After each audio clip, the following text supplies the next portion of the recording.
Hello and welcome to the Vision-Led Leadership Podcast. I am your host, Arin Fugate. I'm a Blue Diamond Wellness Advocate with doTERRA Essential Oils and one of the co-founders of the Visionary Leaders Collective. I am on a mission to remind you that your intuition is always guiding you to your divine purpose. You were born at this time for a very important reason, and the time is now to shine in your truth. On the show, we talk about listening to your intuition, cultivating a successful mindset, next level leadership, and conscious capitalism. If you are new here, welcome. You are in the right place if you are a visionary leader ready to uplevel your health and live in line with your true calling. Welcome to season 2. Today on the show, I am talking with Dr. Thaddeus Gala. And I have a bio for him, but we decided I'm not going to read that. And I'm actually going to tell you a little story. Okay, so I found out about you, Thaddeus. First of all, welcome to the show. Hello. Thanks for having me. This is great. Thank you, Erin. We both live in Southern Oregon. And I think the first time I found out about you was an article in our local newspaper talking about your bison ranch that you are building here, which maybe we'll get into that. I don't know. And I read this article and I've always made it a habit in my life to connect with people that are up to interesting things. So I was like, who is this guy? What is he up to? And I followed you on Facebook. And you are really cool and good on social media. Like, you've got some skills over there, right? Like, you've drawn me into your story.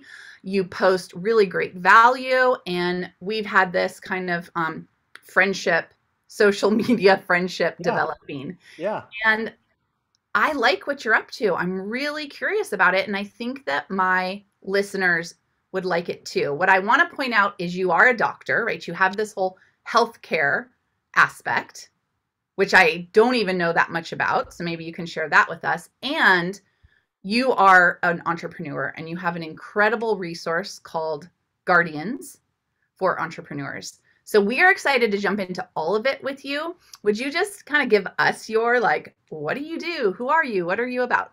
Yeah. So I help entrepreneurs maximize their health so they can maximize their wealth so that they can make an impact.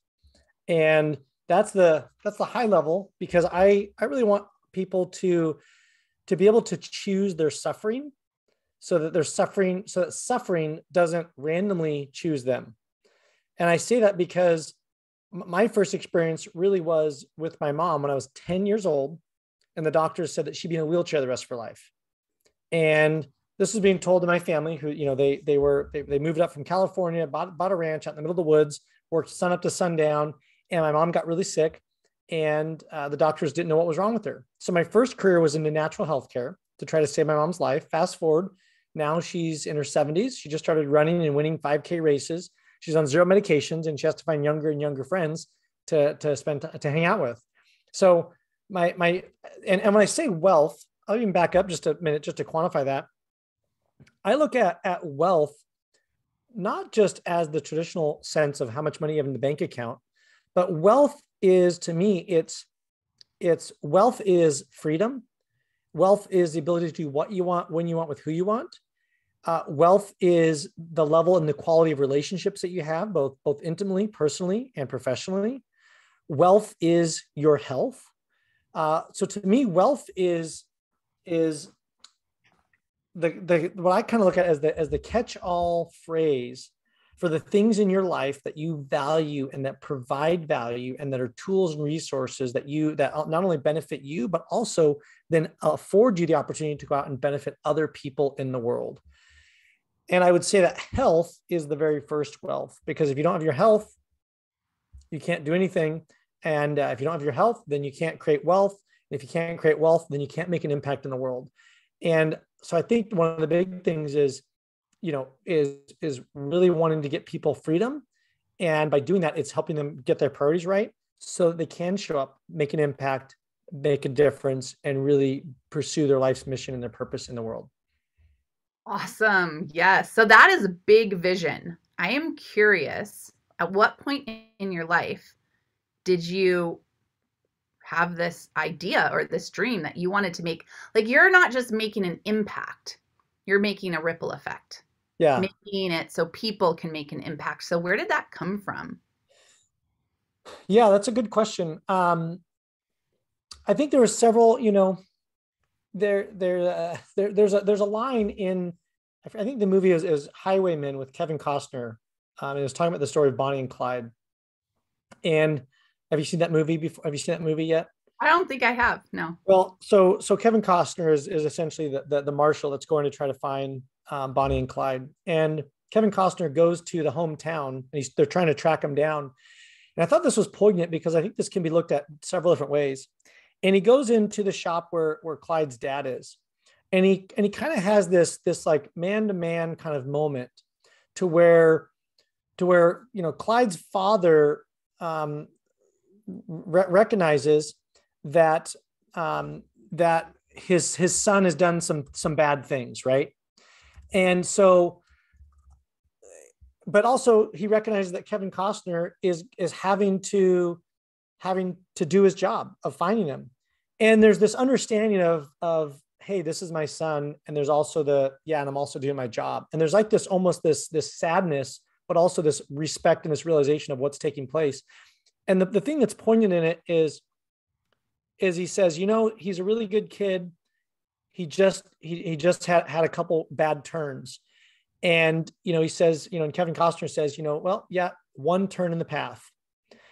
And I think that if we look back through, all of us can probably look back through our lives, and we can probably identify what I would consider transformational moments or transformational people that were that one turn in the path for us that could have led us to bad stuff, however you want to define that, or good stuff.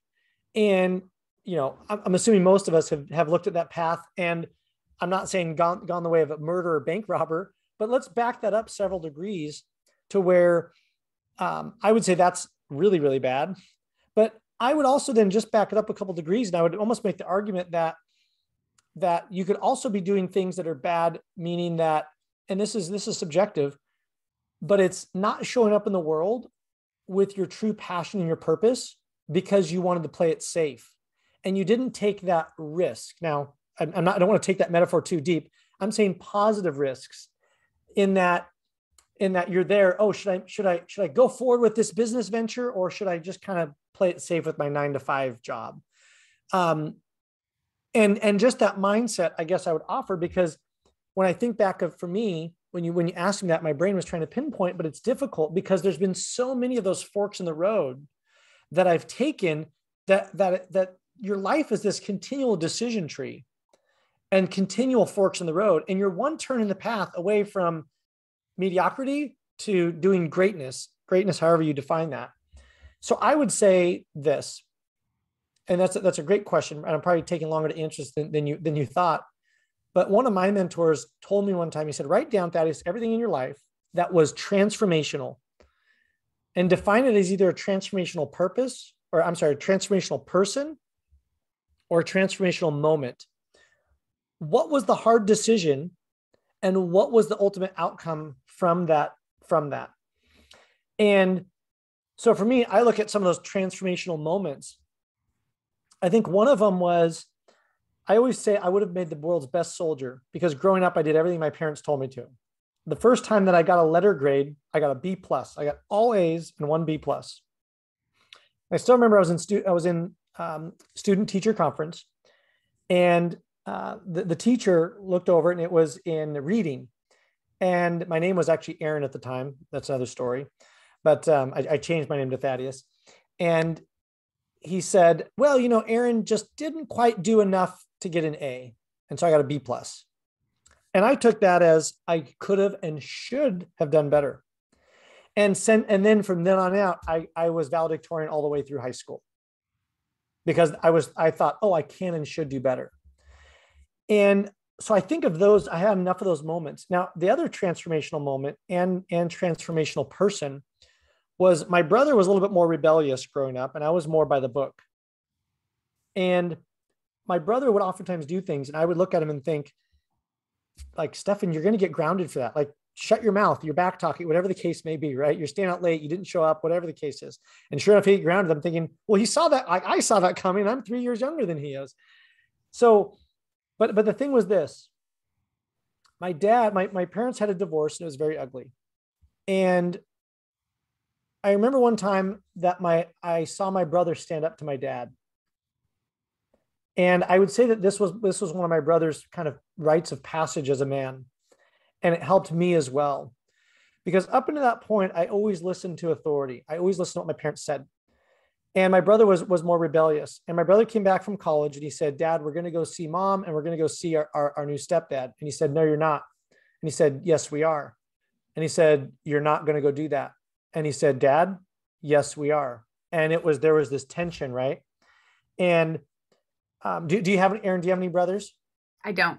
You don't? So I think there's like a time in a lot of guys' lives where they have a moment where they stand up to their dad, and it usually results in a physical altercation of some sort where the son thinks that he's like got his shit figured out and he's ready to go, and he stands up to his old man and the old man kicks the shit out of him and puts him in his place, and he realizes that he's still just a young punk teenager and he doesn't have the world figured out yet.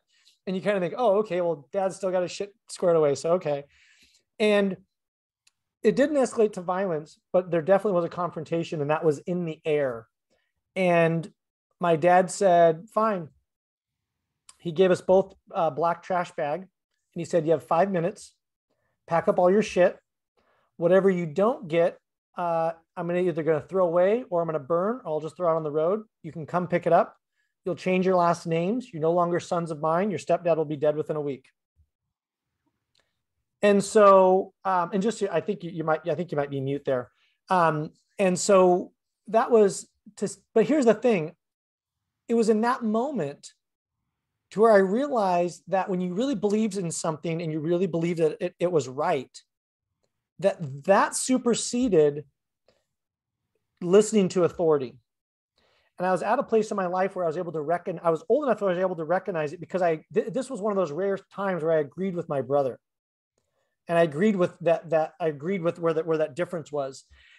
And it was one of those few times when I can look back of both a transformational moment and a transformational person that then shaped me for the rest of my life, that it's not only okay, but it's actually the right thing to do, is to stand up to authority or atrocities or things that you disagree with when you know in your heart for it to be wrong, and or there to be a more correct or appropriate outcome. So, and I could share more stories, but I'll pause there, because I believe that's where it was instilled, was in those formative years when I was 15 and I saw my brother stand up to my dad. And for one of the first times I agreed with my brother, not my parents. So what I'm hearing is you were someone who followed the rules, and you had an aha moment that maybe the rules should not always be followed. Yeah. And I've done that multiple times. So with our clinics, I as the founder and the CEO, I oversee about 50,000 patient visits a year in our clinics. We have a team of about 70, 80 people. We have an amazing, amazing team. And that started with just me.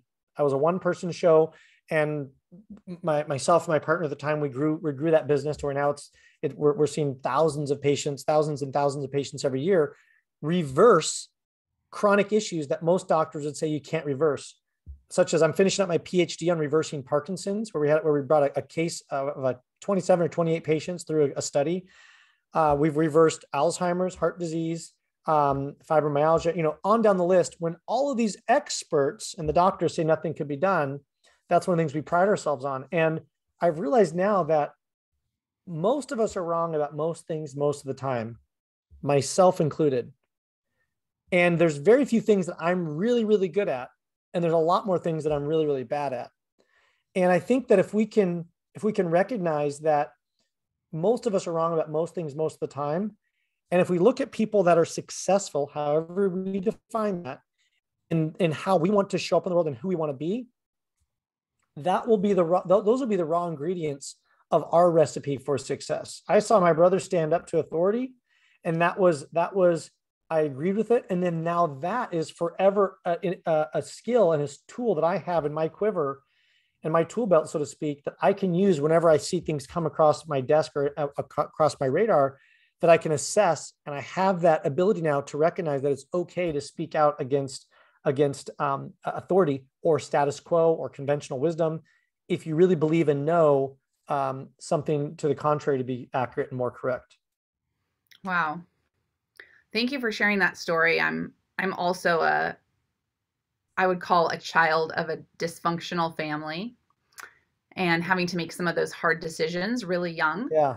What I hear in your story, I know about my story and others, is there's a gift in that.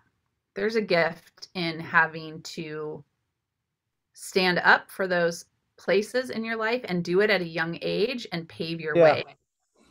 Yeah. Personally, I wasn't schooled, so I got to be 21 years old and said, hey, I think I better figure out how to get into college with no education at all. And Yeah. I used to be really mad about that and want to like tell my mom off about it.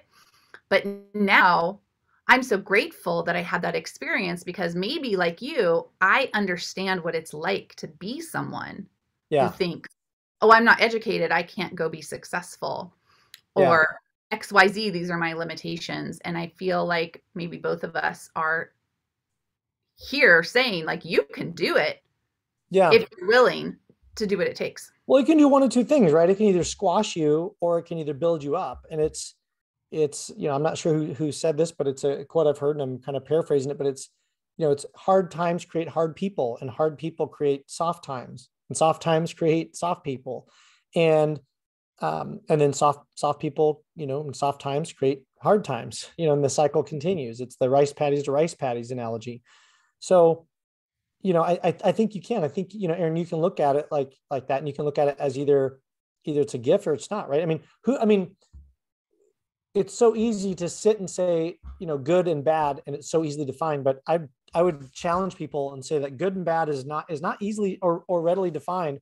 You can have some of the smartest people in the world debate what good and bad is, and they're often not going to arrive at a conclusion. So I think, to me, that's where the practice and the art of Stoicism comes in, because it's more accepting the reality the way it is, and then you can decide how you want to feel about it. And if you really embody that, then whatever's going on, you can try to see the silver lining of it, and you can collapse time, and you can reduce your suffering, and you can look at it more from the lens of happiness and joy. I'm not saying it's always easy. I mean, I think about times when my brother and I wrestled when we were kids, and he's maybe beating me up, or something, or we're fighting. At the time, that's miserable. But now, when we're hanging out or we're camping or we're spending time together, and we laugh about it, right? Because we were kids and we were doing the best we could. And, of course, we don't fight now. So we've come out the other side, but you really can change your past. And if you can change your past, why can't we then change our future? And why can't we change our present? Because Absolutely. We're looking into the past and we're deciding to view it differently. Things that in the past would strike fear in my heart, seeing my brother angry and we'd be fighting and me running from him. Now I look back and I laugh about it. So those are two completely different emotions. The only thing that's happened is time. So if I knew that there was going to be a time where I was going to be laughing about it, just like most things in life, you can look back on and you can usually laugh about it. And so if that's going to be the case, we can just collapse time and just save the suffering, and then just move on to the laughing at ourselves and having fun and more joy in life. I wish that this, like, to the listeners and to myself, if there was one thing that I wish entrepreneurs understood, was the ability to just change your mindset can change your life. Yeah. If you look, what you're saying is you can either look at things as though, oh, poor me, I'm a victim, or you can look at it as, hey, this probably has like a silver lining. This is great. And that's the difference between going and making something awesome happen or not. And it can be a practice. Exactly. Right. And that's part of it. It's, here's a real simple thing. And it'd be kind of a two-step process. Number one is recognizing that problems are going to happen. And number two, the faster and the better that we get at solving problems, the more that they turn into opportunities for solutions. So with my team, we don't even use the word problem. If someone comes to me and says, Dr. Gala or Thaddeus, hey, we have a problem, I'll say, wait, what? They'll say, we have an opportunity for a solution. I'll say, right. Because if you can take the emotional aspect out of it, then you don't have to suffer needlessly. And like Viktor Frankl says, suffering without meaning is despair. But if you have a strong enough meaning and purpose, then suffering is welcomed, and it's recognized as part of the process. And a simple example would be, you get a flat tire. Well, we all know intrinsically on some level that it's very likely that we're going to get a flat tire at an inopportune time, sometimes in our life. And there's going to be a time that that flat tire is then fixed and it's no longer affecting your life anymore. Whatever appointment you were late for, whatever it is, that it's not going to most likely not materially affect you. No one's probably going to die as a result. There's not going to be some catastrophic outcome. So if we can suspend that negative emotion and just realize, oh, well, the tire's flat. I have an opportunity to fix this and I can get on. I knew this was going to happen, so I'm not really shocked or surprised by it. So I can decide that I'm going to look at it as an opportunity for solutions. I'm going to solve the problem, and then I'm going to move on and get going with what I have. And then if we're able to do that and reframe it, it really takes the time of our suffering and it collapses it to essentially effectively zero. So because there is going to be a time where that flat tire doesn't bother you anymore. Yeah. Well, you know what I think now, after years of practice and lots of suffering, is that the flat tire is possibly either saving me from maybe an accident down the road, or I'm going to meet someone at the tire center or the AA driver, and they're going to change my life. Like this idea that the universe or your higher power is actually looking out for you. Yeah, it's happening for you, not to you. Yes. Yeah. And that little shift changes everything in life. Yeah, absolutely. And I think, I don't know the right word, but I'm more of a, for me, I tend to be, and I'm not trying to put words in your mouth, so I don't want to mischaracterize what I think you're getting at. But for me, I choose to look at it as it's happening for me. And I also look at it as more a matter of fact, as the pool balls of life are already in motion. And that if I could freeze time and I had infinite calculating abilities, I could see where all those things are going. I could see that 3 days earlier, Joe, the contractor, was feeling a little bit rushed to pick up his daughter from school. So he didn't tarp down everything. And so when he went over that bump, that from the little Johnny that threw a rock out in the middle of the road, when he hits that bump, that nail fell out of his truck. And then you happen to come around the turn and you happen to look out your window. And so you're 3 inches further over to the right because you saw a deer that you hit that nail, right? Like if you had infinite calculating, you could see all that happening that led up to that flat tire. So that flat tire is already in motion. Like there's nothing you can do about it, is what you're saying. Exactly. And so for me, I don't believe in free will. I'm happy to go down that rabbit hole if you want, but I don't believe in free will. And so to me, it allows me to have a lot of patience and compassion with myself and with others. I'm not saying I'm perfect at it by any stretch. It allows me a framework and a set of heuristics that allows me to go through the world and decide and choose to have a lot more peace and contentment. Yeah, that's great. Okay, I do want to change patience and compassion with people. Yeah, it's so good to learn how we have control over what we think and what we think. We do. So it's kind of dualistic, right? Because I believe that we ultimately have control over what we do and how we think.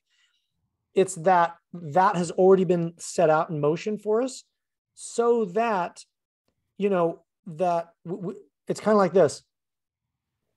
That flat tire was already going to happen. And so we can take that and recognize that and not get bent out of shape over it. And also our reaction to that is already set in motion. So it's kind of already all set in motion, but you can still decide, but how you decide has already been determined.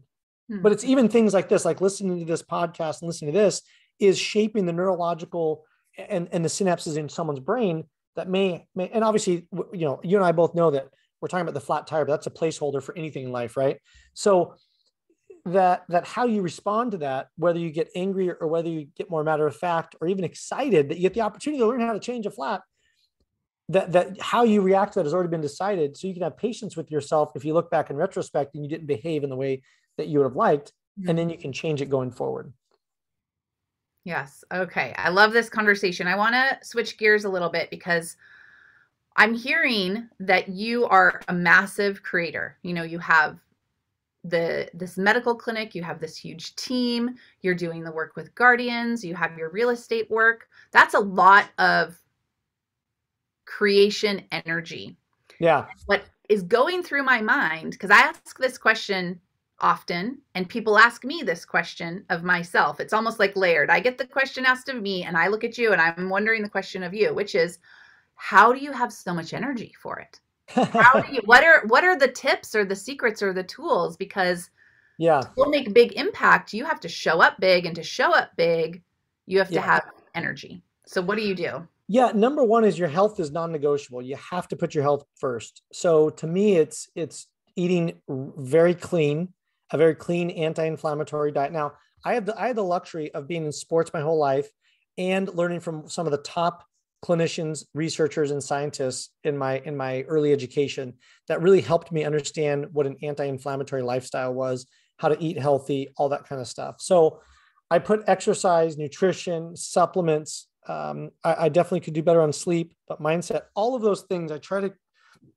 I make my vessel maintenance a priority, number one, because you have to do that. Number two is really understanding the long game, that the person that has the most delayed gratification is going to win. And I can think of several times in my life where I took major pay cuts or major, what would look like in the moment, like major steps back, which allowed me to have major steps forward. And one of the examples was, I was making about $3,000 a month gross income as a chiropractor when I first started out. And I hired my very first mentor. My very first mentor I hired was back in around 2009, 2010, 2009, I think. It was $8,000 plus travel expenses. So let's just call it 10K all in for one day of his time. I was making $3,000 a month grossing. I was grossing around $3,000 a month, and I paid him $10,000 for one day of his time. I don't know too many people that'd be willing to take 4 or 5 months of their salary and pay for one day of someone's time. So for me, it was willing to eat last, if that makes sense. And I think anyone that's making a big change, I'm not saying you have to suffer intentionally. Well, actually, I kind of am.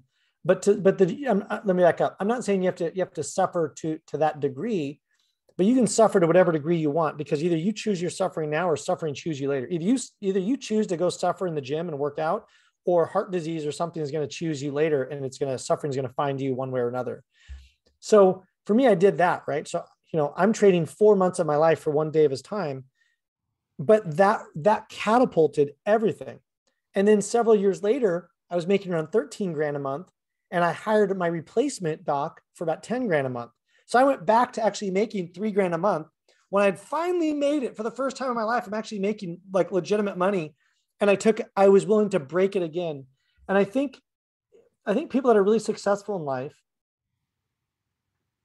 they're willing to break and give up things that they really value, and probably things that they actually worked really hard for at one time in their life, and they're probably really, really proud of at some time in their life. And I think about that. That was part of my identity, seeing patients in the clinic. I was Dr. Gala, and Dr. Gala walks on water, and he's able to help us with reverse chronic disease. And I was well known for all these things, within the health space, blah, blah, blah. And I was doing hundreds of lectures and teaching it. I was a guest lecturer at hospitals and all over the place. And to take a step out of that, to go to that next level, was very intentional, but it was looking at the long game. So I think the energy is focusing on the micro with a macro view, and realize that's what successful people do time and time again.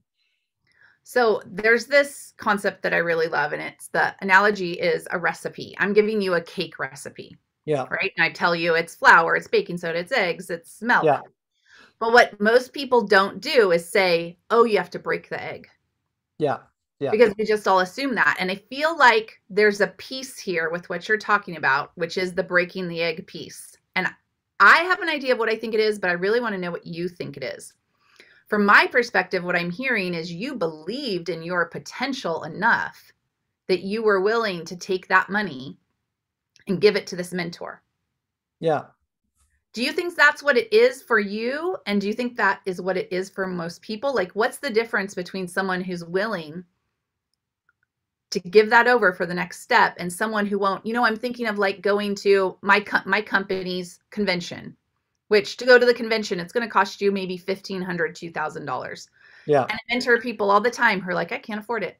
And I know if you went, it could change the trajectory of your life. Or coming to your guardians retreat. Yeah. Went to something like that. What's the difference of someone who goes, I am going to invest in me, even if it hurts, versus someone who's like, no, I'm not going to? Yeah. I think it's important to be intellectually honest and have a real truthful conversation with yourself and evaluate your decisions and your habits honestly. And it's simple as this. When you look in the mirror, I'm not saying this is the only measure, but this is just a napkin sketch. If you look in the mirror after you get out of the shower and you like what you see physically, then you probably have good habits around health and fitness. If you look in the mirror and you're not happy with your weight, you're not happy with your physical fitness. No, I'm talking about the things you can change, whether you have a, flabby gut or too much around the waist that you can grab, or, whatever the case is, because that's a lagging indicator of your habits around that. Now, I'm not saying that's an absolute, right? I mean, obviously there's limitations to that, but I'm saying that's the minority. I'm not giving people an out with that, because if you look in the bank account and you're over the age, I'd say if you're over the age of 30 and you don't have enough money to live on for 6 months at least, then you have poor money skills. Or, and so I think when you look in your bank account, when you look at the mirror, when you look at your relationships, just looking see where you're at right now, because that's a lagging indicator of your habits in that arena. And so I would say that if you think like going to your retreat, right, or even going to the Guardians retreat, whatever the case is, because that is an investment, it's asking yourself, oftentimes people will evaluate those types of opportunities with their old thinking that's keeping them stuck. They're evaluating new opportunities with their old thinking, as opposed to, because they'll often see, well, gosh, I don't know what the benefit is, or gosh, I'm not there yet. How can I make the benefit out of this? I can't tell you how many times I've had people say, well, gosh, Thaddeus, I'd love to come to the Guardians retreat, but I just don't think I'm there yet to really get the most out of it. I'm thinking that's the reason why you need to go, is because there's things you don't even know you don't know. And I think it's being okay with ignorance and recognizing if those people are doing it, then I'm going to do it. And I have to start somewhere. And if you keep playing small and thinking with your old thinking and staying in the same playgrounds with the same playmates, you're going to keep thinking the same way. Just like now, whether you like it or not, one of the single biggest predictors of someone's religion, you know what it is, one of the biggest single predictors of someone's religion is? What's that? Where they were born. Oh, yeah. Where someone was, Mm-hmm. Because here's the thing: if someone was religious, if someone had a religious belief, and you said, guess what religion they follow? If they just told you which country they're from, you would likely be able to guess it 9 times out of 10. True. Right?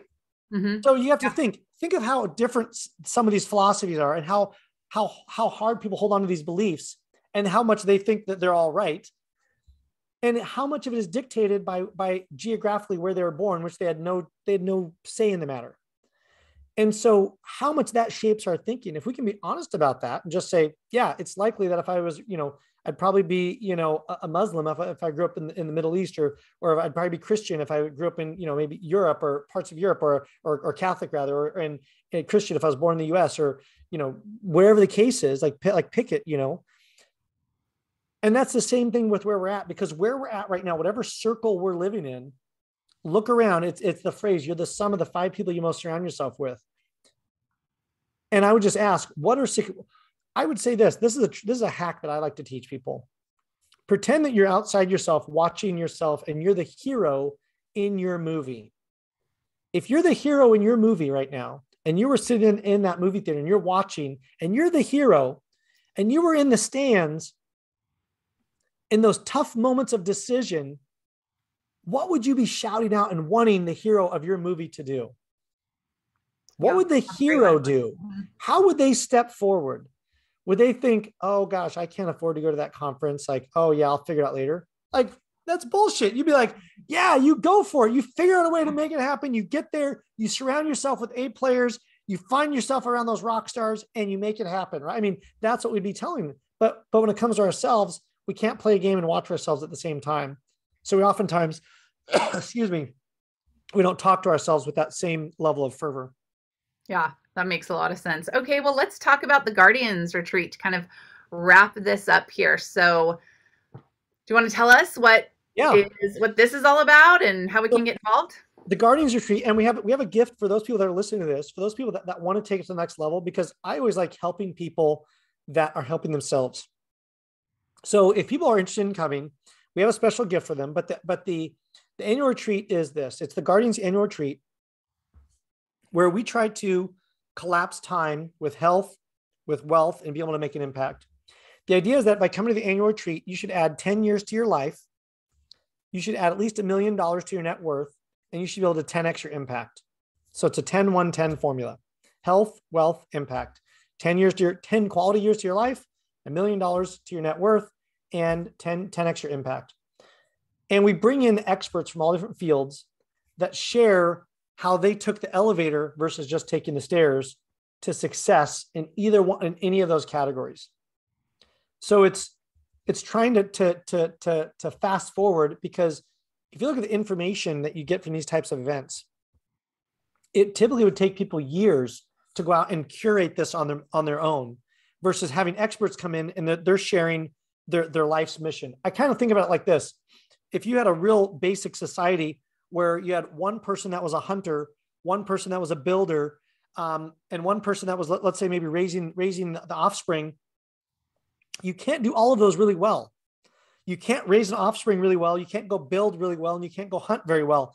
But if you go out and you hunt and someone really hones that skill and they're a really good hunter, they can come back with all of this resource that everyone benefits from, that then they can go do their stuff better. And I look at this as that we have this group of all these hunters that are bringing in this full bounty, and they're just laying it on the table for you, that you don't have to go out and learn how to hunt, how to trap, how to track, how to carve up animals, how to do all this. You know, this might not be a good example for vegans or vegetarians, but it's this significant resource that we're having our speakers and the attendees bringing and serving up on a silver platter, so that you really have this tremendous resource that would take you a significant amount of time to go out and try to do on your own.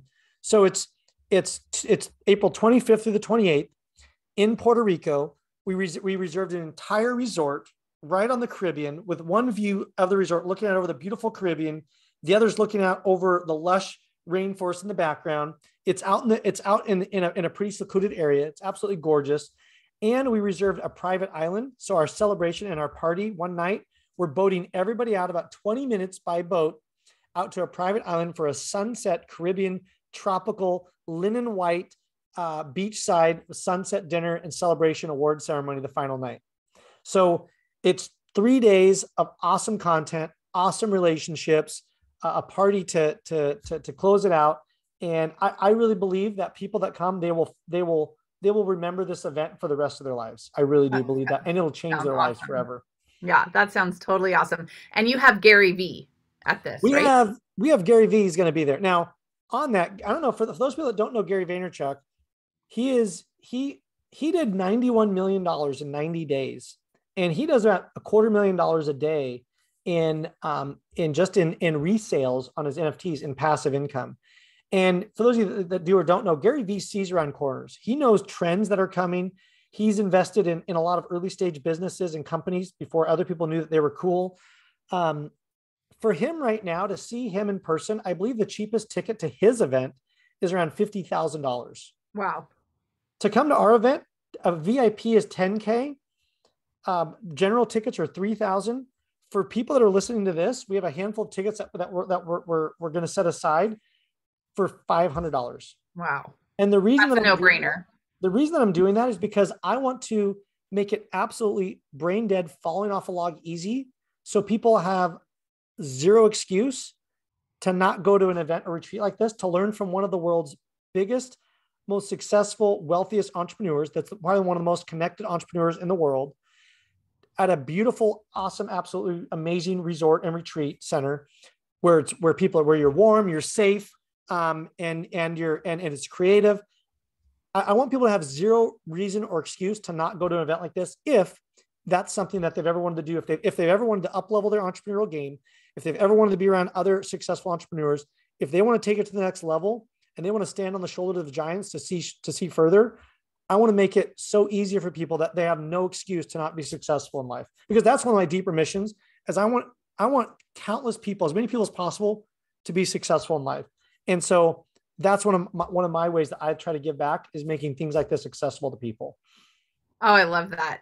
That's getting me fired up. I want to come for sure. So they can go to retreat.com/Thaddeus, and the ticket will be $500 when they check out. It'll be $500. Now we're even including some of the meals, et cetera. So arguably this is paying for your food, which you're going to be paying for anyways. You just need to get yourself there and get ready to have an awesome rock star time.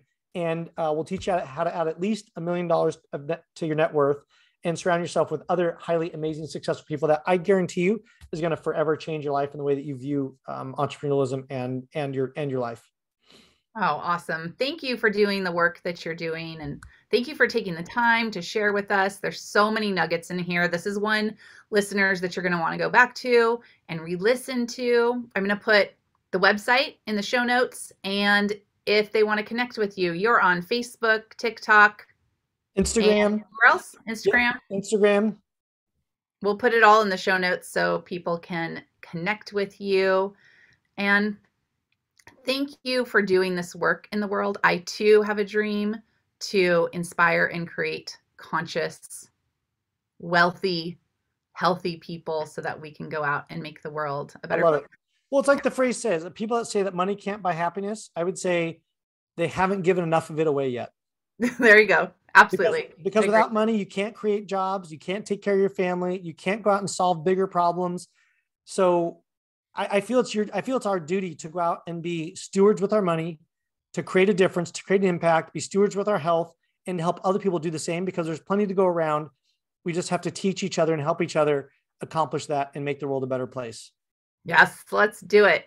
All right, everyone. If you resonated with something that you heard on this podcast today, please take a screenshot, share it with a friend. We want to grow the community. We want more visionary leaders listening in and growing their success mindset and rising to who they are meant to be on the planet at this time. Thanks again. Have a great day, everybody.